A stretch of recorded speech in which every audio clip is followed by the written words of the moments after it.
What's good, everybody? It's your boy, Baby Thug, and we back with another banger like always. Now, look, as you've seen by the title today, I got my hood pops in here, and he's about to tell you his experience and his growth after doing 15 years in prison altogether. Go ahead and introduce yourself, pops. What's up, man? My name's Preston Gallegos.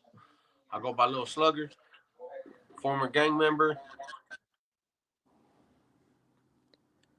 All right. So, at what age would you say that you officially decide, when things started going crazy for you?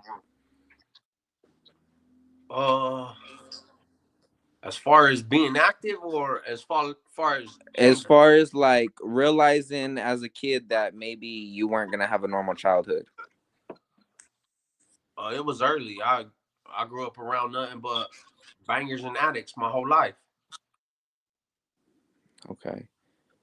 And so would you say when you started, did you have any influences into this life, beside any cousins, big homies, anything? What really influenced you to say, I'm gonna go with this side and this side only?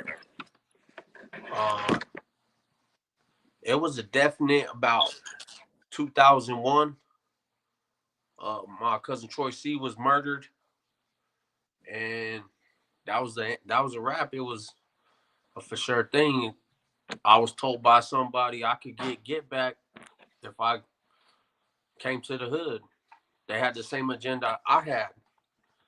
Saying the person that took my cousin's life was a Southsider, and that's who was banging on Southsiders. And they told me I have a whole army behind me if I chose to gang banging. That's what I did.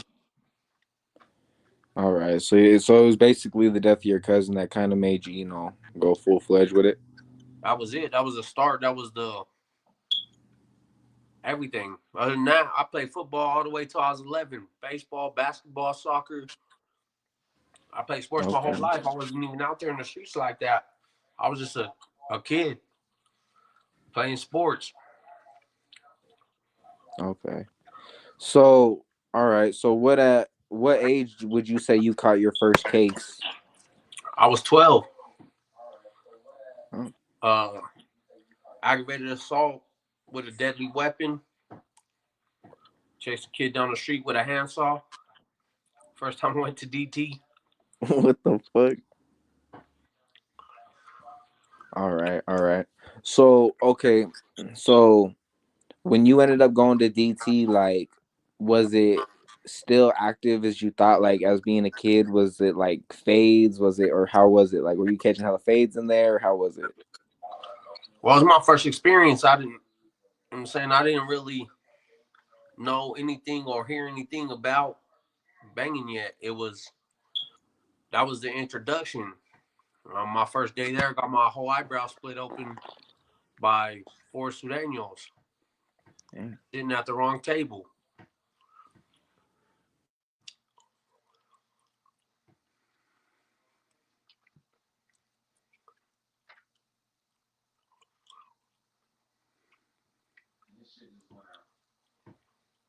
I knew it was his phone, not mine.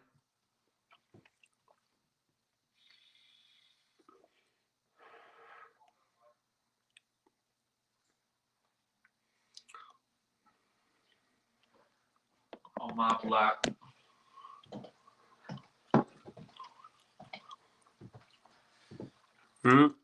Excuse us for a minute. Technical difficulties.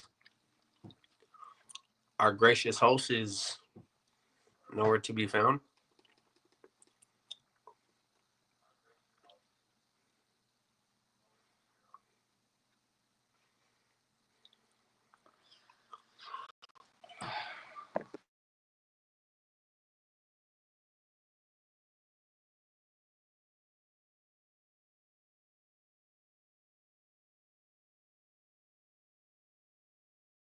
Okay, there we go. I'm back. I apologize to everybody. It was a dumbass motherfucker calling my phone right now. But all right. All right. So back to what we were saying. So you got jumped by 4 sureños, and then, all right. So were you the only person from said hood in there, or did you have your homies too? No, at the time it was just me and my cousin who wasn't affiliated at all. And We was the only two there at the time. Okay. So when you got out of DT, explain how that went out when you know finally touched back on the streets. You know how did the street life start going for you? After that, Yeah, after you got out of DT, like how did the ball start rolling? um, there are a couple older homies that live right down the block. One of them being Noche, your pops, and there he goes with more phone calls.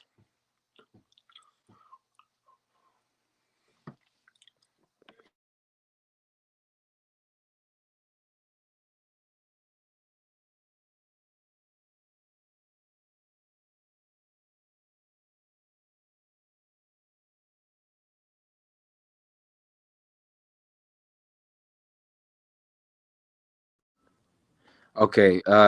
If continue. Oh,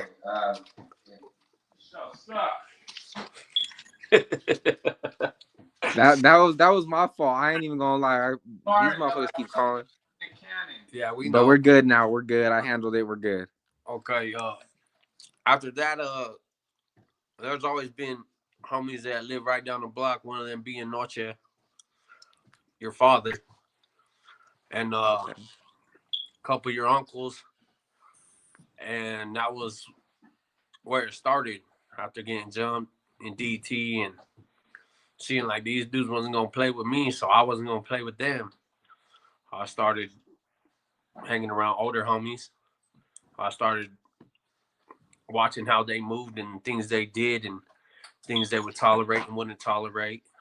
And from there, plus my own beliefs and how you're supposed to carry yourself made who I was going to be. Okay. And so this is one thing that I always realized, even like my pops and them said it, is at a certain age, a certain point in their generations, even in my generation, it went from fist fights to picking up pistols and using them. What did that start for your generation too? Um, no, we always been fighters. We I've been in 100 times the fights as I have anything with a pistol or a knife. It was always just bare knuckles. Let's find out who's the toughest. Okay. Yeah, because I could say for me, I'd say around the end of ninth grade is when motherfuckers stopped fighting and started, packing pistols, doing shit like that. That's when we really had to get up on our guard for sure. But That was the thing. Everybody had pistols. My first gun case was 6th grade, Mount Ogden Middle School. oh, But we wasn't out there just shooting people because we wasn't gonna fight. Even fools from other hoods with pistols. Square up. Let's find out. okay. All right. So let's transition from that to this. So, you get older, you obviously you catch your case, you go upstate for a minute. How was it your first time in prison? Being young, what age would you say you went to prison? I went to prison at 19. And I did how was it almost a year fishing in in? county at 18 and fished in at 19. And how was it? Um, it was a little bit of a culture shock. I expected there to be more structure, more rules, more us versus them, and it was everybody was around everybody. Everybody moved with everybody. If you was cool, you was cool. Okay. And so, I mean, so did you go into prison as like, did you go into prison small? Did you get your weight up in there? How was that daily routine for you? No, I Was went it a in lot to adjust to? completely. I went in 5'7", 217 pounds, no muscle, Oh, just a little butterball nigga. And when you get there and you realize these men been in here for years training these, and it's not just us or damn, it's everybody. It's even people that ain't out there banging. Like everybody there physically ready. So it was fast. I say in my first 3 months, I was probably in 20 fights, and I probably won probably five of them. Damn.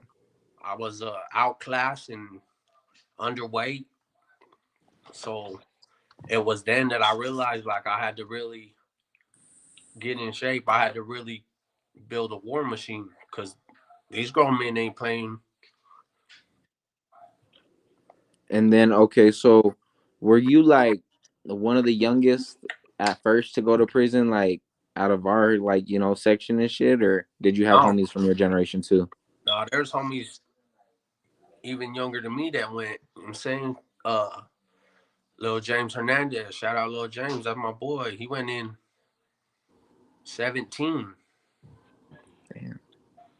uh, and he was just a little guy, but we had each other. It was everybody that fished in when I fished in. We was around each other for our whole R&O phase. So we had each other. Okay. And then I was gonna say this right here. That's what I wanted to ask.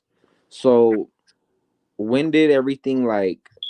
So I mean, it's obviously war in there. So what made you like change your mind to say, you know what, like after doing all this time, I just want to come home.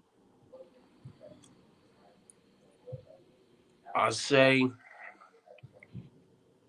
there's a multitude of things. But when I went back, I had twins. Uh, I found you, Talina Victor. Um, that meant a lot to me more than making sure that my reputation was gonna be up to par with everybody else in prison or on the street. Yeah. And then to get back and to see a lot of things that were going on there that I didn't agree with, things I never in my life would think I see happen. Um, I'm not the type of person to be who you want me to be, no matter how big the group is. Uh, I've always had strength to stand on my own and to stand for what I believe in. So when things started happening and moves started to be made that I didn't agree with, that don't fit my character or my belief system, I knew that something was wrong. And I tried to stick it out and see why and what, and it wasn't gonna change.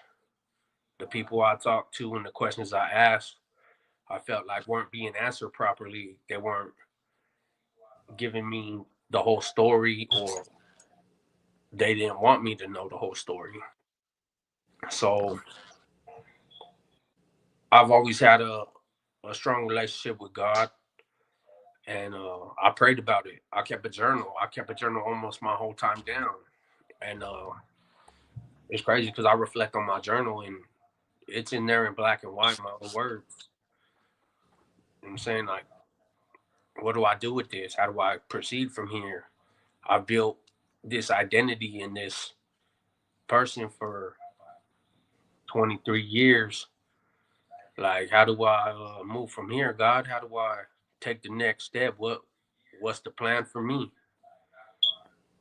And it just it came to me. I started seeing some of the youngsters out there I care about starting to gravitate towards gang banging and just little comments they would make or their attitude. Like, man, I don't want him to go down the same path I went down. Look where I'm at now, and I don't even agree with it. I don't even believe in this no more. So it was to the point where I was going to make a major life change and and show you guys like this ain't worth it. And it's not, at the end of the day, it's not what we were sold when we bought it. So the only way to show you guys rather than tell you guys is to do it myself. And that's when I decided like I wasn't about to be a 32-year-old gang member. Like there's homies in there in their 40s and 50s. Like that's not how I want to live my future. That's not the life I want to show my youngsters. That's not the life I want to promote. Because at the Yeah. end of the day, you get nothing from it. There's no incentive to do it when all you do is roll through life hurting and killing and waiting to be hurt or killed. Like you had no peace. There's no peace in that. So how you ever gonna have anything for your kids? How you ever gonna have a future for them? And that's when I realized like if I don't do it now while I still got time, like this gonna be the end. I don't want to see my sons come to prison. I don't want to see my daughter out there all hooked on drugs and 12 kids and 20 different baby daddies. If I'm not out Yeah. there to show them and protect them, ain't nobody else gonna do it. I've seen it time and time again. I went back the last time for the homie's kid. Like nobody else finna protect him. Nobody else was gonna do nothing about it. And if we call each other brother and I ain't here, it it falls to my homies. It falls to the people that I align my life with to take care of my kids. And I just realized wasn't nobody gonna do that. So I had to remove myself from the situation. I gotta be out there to protect my kids from myself. Okay. And I was gonna say this. This is a topic me and somebody were talking about the other day. With all these men in prison and shit, I mean, they all read the what is it, the 48 Laws of Power or whatever, and shit like that. I mean, I agree. you guys are all reading the same books and shit, but yet thinking that they can one up on each other. What do you really feel like it's just crabs in a bucket when it comes to that game that they play in there? Well, no, because see, there's some people that actually take this and apply it to the way they move, and it's crazy because you could really see those people. Uh, I also read the 48 Laws of Power, The Art of Seduction, 33 Strategies of War, all the basic books. But I didn't do it for To say you an read them. offense. I didn't do it to use it against people. When I started reading those books, I wanted to see when somebody was trying to do it to me. I wanted to see when people were gonna try to manipulate me. So I would know the signs before it happened. So Okay. I read further than those books. I started looking at the footnotes and finding out where they studied, where they got their information. And as I studied psychology and philosophy for about 10 years now, I spent well over $3,000-4,000 in books in 15 years. Yeah. And it's definitely a shield and a sword, depending on who you are and your mentality. Okay. And then I was gonna say this. So, what advice would you have for somebody, for a young motherfucker, that might fish into prison or might think that this is what they want to do with their life? My advice is figure out who you are. You know what I'm saying? When we join gangs and things like that, we're searching for an identity. We're trying to figure out who we are and study yourself, man.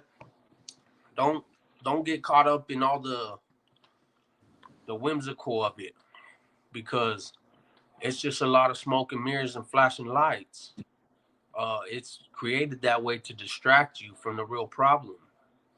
So if you're going through these things and you're feeling like you don't know what to do with your life, or you gravitate towards this because so and so did it, or there's a whole lot of hype behind it, like, figure out what's wrong with you. Figure out why you feel that way and you feel like you need that to be somebody. If Okay. if you got parts in your life that you feel or non-existent, or you need a filler, dig deep into yourself, man. Therapy is amazing. Therapy can help everybody. I went to therapy my whole time in prison. It's a way to figure out who you are and the problems with you. Once you fix those problems, all these things out here don't mean anything. You don't need them. You know, you have your own identity. Don't try to be somebody that these people are trying to make you to be, because it's never gonna work out. Those things ain't never gonna feel you. You're gonna waste your whole life trying to keep up that facade. Figure out who you are. Figure out what you want in your life. Figure out the things that make you happy. Okay. And so, for anybody that wanted to know, or maybe is just curious, so who is Preston? Who is Lil Slugger? Preston's a very caring, charismatic, angry person. I I found out a lot about myself. There's a whole lot of areas in my life that I was missing and refused to look at. Uh, Problems with people in my family that I never wanted to fix, didn't care to fix until recently. And these are detrimental relationships to anybody. If you don't fix them, you hold on to that anger and it never goes nowhere. All it does is build and recycle, build and recycle. And nobody want to be around an angry, hot-tempered person. Oh man, look, here come Preston. Who knows who he's gonna hit today? Who knows why he's gonna trip today? And those aren't other people's problems. Those are my problems. Those are things I had to work on. Things that therapy helped me through. Now some of the worst relationships in my life are the best. And to see how those people have grown and the things they're doing with their life now, they forced me to look even deeper into myself. Okay. And so I got a question right here. What was three of your biggest losses going to prison? My kids, time with my kids. I lost everything. I had my own home. I had a decent job, a family, my girl and her two kids. Uh, I lost respect from people that see me out there doing good for as long as I did good, thinking that, oh man, he changed. Oh yeah, you can bank on it. He's good out here. He's straight. Now those are relationships I have to go repair because I let them down. Okay. And so, like, I hear this a lot from people, that do extensive amounts of time in prison. Did you ever like end up losing a family member while being locked up? And I can't even count them. Two of the worst, three of the worst. I lost a little brother, 2017. I lost a grandma and a great aunt that raised me. Like, and those are things I don't get back. And the part that hurts the worst is I I don't feel like I could ever be anybody else other than a low life stuck in prison in their eyes, because that's what I was when they passed. I don't ever get to change that image. I don't ever get to show them how great I am now. Those are losses I'll never get a run back on. I just got to eat those L's. Yeah. All right. So I mean, and that's a big thing to deal with too when you lose somebody, going to prison like that.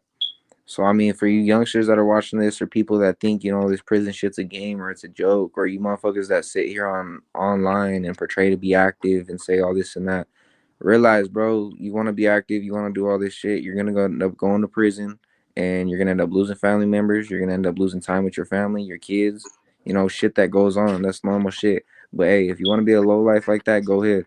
But you can move a different way too. You could be from a hood and start a business. You could be from a hood and take care of your homies from a distance and still be successful. You don't got to sit there and be in the mix all the time. You feel what I'm saying?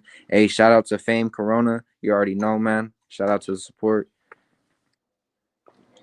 But I could say, you know, me watching somebody die and running into the right people, like my hood pops and my hood mom and a couple other people, and even having a great counselor at this alternative high school I went to. Shout out to Miss Moya.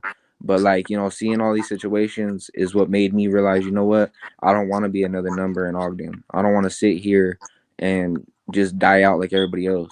So I ended up taking off, getting out the city and starting something different. And now a lot of motherfuckers respect me for it, even motherfuckers that I caught fades with, got into shit with. These motherfuckers are saying, "Hey, Kaden, like keep this shit going. We're seeing the cars you're pushing. We're seeing everything you're doing. Like just keep it going." It does get low. It like I said, I crashed out. I almost like I said, to the grace of God, I got a good deal out of my case, nigga, and we good. I get to stay home. I get to do my shit. But hey, my hip hop's whooped my ass for that one too. So if you want to know if Baby But Thug have lost some fades, it it's to ain't this. over. It ain't over. It ain't over. There's always glory at the end of this shit. But yeah, man, it's just not a game.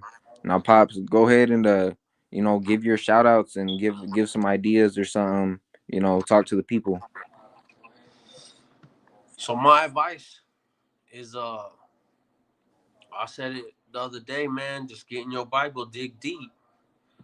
There's another path. There's meaning in life. There's a whole there's a whole world out there. Don't settle for the corner. Don't settle for the block. At the end of the day, you gonna stay where you at. You never gonna have more than what you could lose. Like educate yourself. Learn from your mistakes. My favorite my favorite saying was by Aristotle. He said a man who believes he is done growing cease to exist. Therefore he becomes obsolete.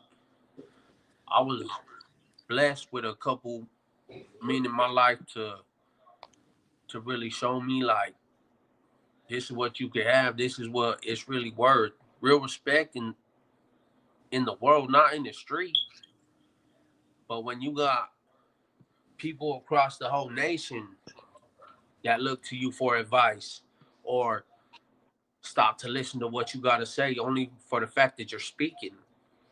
Yeah, That's real respect. If you worried about somebody shooting you or whooping you, that's not respect, that's fear. There's a difference. And a lot of people don't understand that. Respect is when people will give you the time of day because they choose to. You know what I'm saying? Shout out Bobby Phoenix. Shout out my boy Chosen. Kingdom Music. Uh, my Uncle Tomas. You know what I'm saying? I've been with my uncle from the very beginning of this, from the worst of it to the best of it, and to see his story where he at now. Like we was neighbors on A West in prison together. He been out for I think 9 years now, still pushing Jesus Christ out there in the streets, doing community service in the shelter, uh, the men's home, rehabs. Like there are people out there that you could reach out to. You know what I'm saying? And if you don't want to listen to some dude in a tie with a collared shirt and a nice little sports jacket on, just come listen to us. You know what I'm saying? Somebody that been through it and done did it. I'll tell you how it is, and not to glorify the streets or to glorify violence or gangbanging, and it's not to scare you. It's just this is what it is. This is the real life fact of it. Glory to Yeah. God. God put me on this path and put the people in my life that I have now. Anybody else irrelevant. The people I call every day, the people I associate with on a daily basis, I'm blessed to have them because I kept them in my life for a reason. It's not a I need you. It's a I want you. You know what I'm saying? I needed those real relationships other than, oh, let's see what I could get from him. Let's see what I can make him do. That's not love. Let's see how he's doing. Let's see what he needs. That's love. Find those people that care about that over what they could get or what they can make you do. Yeah. Find somebody real. And That's like I true. said, dig deep in your Bible, man. God's the truth. And then I had this question right here. How did it feel knowing that you were able to give a positive message and it reached so many people that it reached in our last video? How did you feel about that and the good feedback that you got? Bro, it's amazing. Given, I feel like there's a couple questions and comments in there that I gave a little bit too much power to negativity, but everything I said was facts. But I don't want to glorify a bad situation or a wrong lifestyle. Uh, I just want to pass a message on to them youngsters that could use some help. Not even everybody, anybody that can need some help, anybody that can learn from my experience. That's what I'm trying to reach out to. That's what I'm trying to touch. Those are the people that I need in my life. That gives me purpose. All this energy and all this time I used for gangbanging for so long, it's just idle now. So I found a way to use it for purpose, to give God glory. Okay. And see, and that's the good thing too about, this new generation and, technology and shit is that you're able to spread your message and let it actually get out there. And you know what? Who knows? Maybe somebody that does need this or needs to hear this, maybe they'll fucking take the advice from it and run with it for sure. Because I know that a lot of motherfuckers say prison makes a man, but I feel like the man makes a situation. Prison ain't never made no man. Only thing prison ever did was made money. That's true. That You're is just true. another paycheck to them. The situations and times out there ain't worth nothing. If you don't educate yourself, if you don't learn from it, if you don't grow from it, you going right back. Yeah. And so, is it safe to say that Little Slugger isn't going back this time?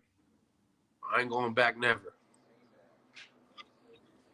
Hell yeah. It, it's not in my plan. I've learned how to control my anger, my attitudes. I learned what situations to avoid off the rip. I don't I don't stand on the train tracks when I know there's a train coming. Yeah. You know what I'm saying? I'm not just gonna let myself get railroaded in situations I already been in. Conversations I already know where they end. So I just avoid them altogether. Yeah. And that's a good thing right there, man. Well, look, this was only episode one. This was the introduction to Little Slugger. And, this is life after prison, trying to make it. And we got another episode coming soon. Maybe this might be the title for all our episodes now is Life After Prison Part 1, Part 2, and we'll go on different stories. But shout out to everybody that's in the comments. Shout out to all my subscribers. We're pushing strong right now. We're about to hit 2100, so you guys all subscribe, hit that link, man. Share this shit. Let's run it up, man. And like I said, man, all prayers to God, man. We doing good. Praise God. It's your boy, Baby I Thug at love you, Trap boy. Island Records, and we No, signing out for tonight.